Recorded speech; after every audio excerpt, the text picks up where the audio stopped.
రంగారెడ్డి జిల్లా షాబాద్లో 6 దారుణ హత్యలకు గురైన ఘటన తీవ్ర టెన్షన్కి అయితే దారితీసింది. ఈ ఘటనపై ఆగ్రహం వ్యక్తం చేసిన బాధితుల కుటుంబ సభ్యులు, స్థానికులు రోడ్లపై బైఠాయించి నిరసన చేపట్టారు. పోక్సో కేసు నిందితుడిపై గతంలోనే ఫిర్యాదులు చేసినప్పటికీ పోలీసులు ఏమాత్రం చర్యలు తీసుకోలేదని వారు ఆరోపిస్తూ ఉన్నారు. పోలీసుల నిర్లక్ష్యమే ఈ విషాదానికి కారణమైందని ఆగ్రహాన్ని వ్యక్తం చేశారు. ఇప్పుడు కూడా మీరు వచ్చి కూడా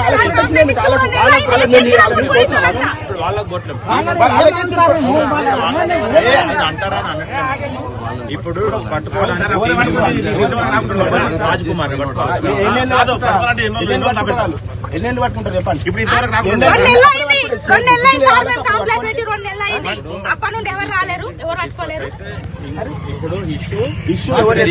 ఇప్పుడు బాధిత కుటుంబ సభ్యులు ఆరోపణల ప్రకారం పోక్సో కేసు నిందితుడు రాజ్ కుమార్ కు పోలీసుల నుంచి సహకారం లభించిందని, షాబాద్ సిఐ, ఎస్ఐ అతని అరెస్ట్ కాకుండా కాపాడారని ఆరోపించారు. పరిస్థితిని సమీక్షించిన ఉన్నతాధికారులు, జిల్లా కలెక్టర్ బాధితులపై ప్రభుత్వం కఠిన చర్యలు తీసుకుంటుందని హామీ ఇచ్చారు. ఇప్పటికే షాబాద్ సిఐ, ఎస్ఐలను సస్పెండ్ చేసినట్లు అధికారులు వెల్లడించారు.